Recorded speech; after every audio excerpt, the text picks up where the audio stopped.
Retirement planning isn't just about the numbers. It's about peace of mind, which is so important because a startling 80% of workers say that they're worried about future retirement funding. It's a scary thought, but today we're going to address that and talk about if your future retirement planning worries are causing you mental health challenges today.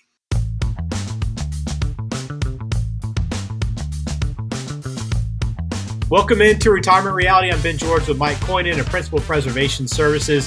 Mike, I think this is a big one. I mean, as inflation goes up and the dollar's not quite as worth as much, and it falls on investors to save for their own retirement, I think a lot of people stress out about the road to retirement. Absolutely. And, we all thought, man, if I have $1 million saved for retirement, that's amazing. It's going to last my lifetime. Now $1 million isn't what $1 million was anymore. And that doesn't mean you need to have $1 million. It's things have changed, especially with inflation. Well, today we got some fresh insights into kind of what people think they need, what kind of people expect about retirement, and kind of what their overall perception is in terms of planning and funding and what that's going to need, and talk about ways really to ease some of that stress and anxiety around, am I going to get there? Will I ever have enough to step away from retirement? Right. Again, if you have any questions, the contact info is in the show description, but log on principalpreservationservices.com. Start building your retirement reality roadmap. This is interesting, Mike. You said $1 million. I think that was kind of the benchmark for the longest time, right? Whether or not it's worth anything, kind of arbitrary. But savers still think they need about $1.8 million to retire now, so almost twice that. Yeah, and I think that's a great thing to shoot for. I think that's when it comes down to planning to find out what do you really need. I know other firms like Fidelity has come out. You need to have 10 times your last year's income saved to retire, but hitting a mark isn't meaning that's retirement planning. That's just setting a goal is what that is. And goals are not planning. So you want to make sure that you're having enough saved for your plan. And not just if you're married, you want to make sure you have enough in case something happens to one of you two, that plan works even if one of you pass on, if you are married. So the key is 1.8 is a great number to hit for, hit towards. Set it as a goal maybe, but you don't need to have that as a goal. I've seen people who have 3 or 4 million, their spending habits are so high that they're going to run out of money. So the key is it's not about how much you have, it's how much you spend as well and what that lifestyle looks like. Well, I know another kind of interesting piece of data is that 74% of wealthy investors consider themselves to be charitable or very charitable, but only 73% say they've not received any kind of formal philanthropic guidance. So I know that's important for you, Mike, in terms of tax planning in your process, right? To make sure, hey, if you're going to be giving this money away, which is a great thing, let's make sure it kind of benefits you and you're doing it efficiently. Yeah, and I think I'm so surprised when I meet with maybe new prospects that come into one of my seminars or, find me through referral. They've never even heard of a QCD, Qualified Charitable Distribution, a way to start giving money to charities. They haven't even heard about it. I just think it's been out for such a long time that you can be giving charities directly from your IRAs once you're 70 and a half or older. So there's proper ways to do it. And also just even talking about gifting money. And, there's one thing to put up an estate plan and a plan that your kids or whoever gets your money when you pass on. And we talk about the 10-year rule for IRAs and the step up in balances on your individual or joint accounts. But we've been having a lot more conversations about let's be charitable now to the family members. Wouldn't you want to see them enjoy that money today, especially if you know it's not going to affect your income and your retirement plan? So we've been having a lot more of those conversations about being more charitable while living to current family members rather than just giving it all away when you pass on. What about this number, Mike? 1 in 3 workers fear they're never going to be able to retire. That's from Think Advisor. What leads to that fear, and how do you help address that and change that feeling?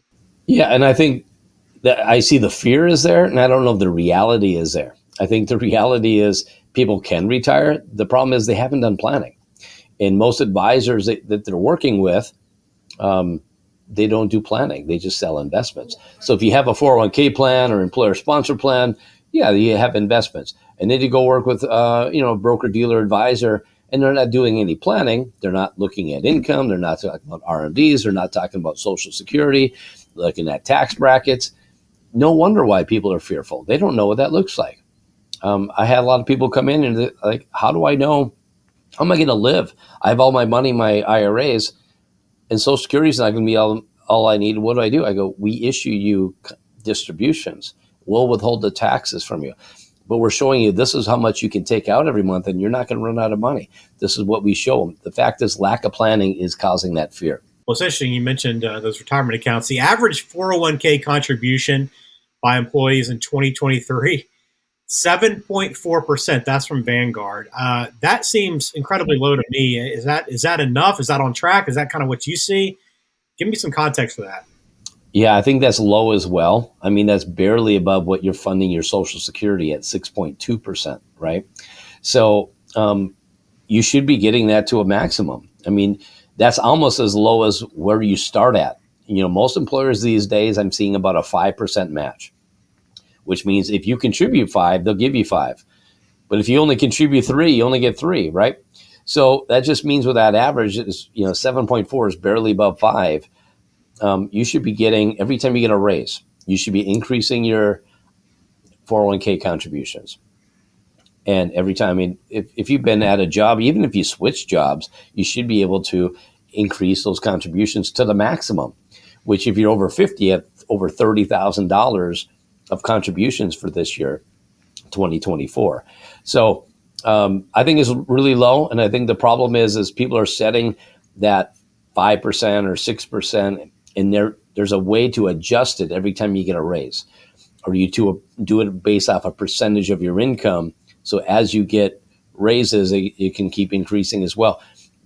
It's too low, and you're probably not going to be happy with the balances when you go to retire. We're talking about some of the reasons why people fear that they're not going to be ready for retirement. And Mike, this number definitely seems off to me, but Fidelity reports that almost 95% of its plan participants default to using target date funds. I know we've addressed this a little bit in the past, and this data is as of Q1 of 2024. But are those a good thing at all? And what can you do to diversify your strategy so that you don't have the limitations of a target date fund? Yeah, those are actually some of my least favorite funds, especially those early target dates like 2020, 2025, 2030, because they have a higher portion of bonds in there. So bonds are probably my least favorite, of all this last few years.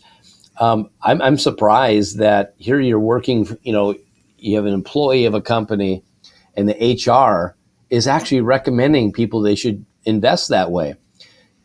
They're not supposed to give advice at all, but they've been telling people this is how you should be investing. I don't get it. I don't know why some of these companies or these HR representatives aren't being held liable for telling people to invest that way, and people don't know.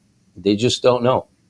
So they have underperformed no matter if it's Fidelity, T. Rowe Price, Vanguard, name them. They all have suffered the last 3-4 years because of the bond portion that's in those. So you should be investing appropriately for your age, but you also need to be investing based off inflation. You need to be investing appropriately based off of what the markets have done, and the bond markets have been failing. So you also have to make adjustments that way as well. Not a fan.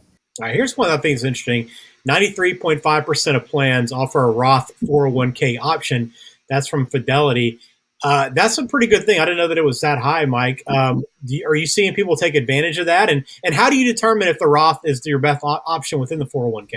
I think it's funny that a lot of people don't know that it's even available. And I'm like, you do have, and I would say that number would be even a little bit higher than that 93.5. I thought it was almost all of the Fidelity retirement plans have that option. But a lot of people don't know. They were never told about it. And if you can put money away that's, you pay the taxes up front today, so all the growth is tax-free, why wouldn't you want to take advantage of that today? Now, when we look at it, it could cause an issue with tax brackets. So sometimes people are right at the top of maybe a high top tax bracket. And if they change it from a 401k to a Roth 401k, now they don't get that tax break, and now they're paying into that upper bracket. So tax brackets are important to understand that. But if you're in your 30s, 40s, 50s, for sure, you should be putting as much as you can into those Roth 401ks, because when you get to be required minimum distribution age, now you can have most of your money as tax-free withdrawals. Roth accounts are tax-free withdrawals. And now you don't have big RMDs that's going to put you possibly in a higher tax bracket, which could cause you more a cost for Medicare, the IRMA tables with the Medicare. All right, one last one to close it out, Mike. 80% of survey respondents said that worries about retirement funding are hurting their mental health today. And that's from BlackRock. So what can you do to balance these, the need for planning long-term, be thinking long-term, but balancing that with your present day mental health well-being? Yeah. And again, I see, there's, Nervous Nelly, we get the words worry warts. We have all these names, right, for people. Not to pick on ladies at all. I'm just saying that some people just overanalyze and overthink things, stressed out over things that they shouldn't be stressed out about, because if you did some planning, you probably would have a big release of stress, understanding what things look like. Sometimes it's hard to face the truth. And when you go through that planning process, and you might have been felt painful and stressful through that planning process, but when it's all said and done, you have a lot more relief, because you know what it takes to retire. You know when you can retire. You know what things look like. And you have sometimes these questions and concerns that aren't even valid, because you might have heard somebody, employee or friend, misspeak about something that's not true. So where you're getting your information from could be causing a lot of the stress that is not warranted at all. Get yourself with a professional that can actually answer your questions, give you that peace of mind, do some planning for you, relieve that stress. Put your plan in place, follow the steps, follow the process, and hopefully have a very happy and fulfilling retirement. That's the goal. That's why we're here to help. So Mike, as always, thanks for your time. Thank you, Ben. We'll see you next week.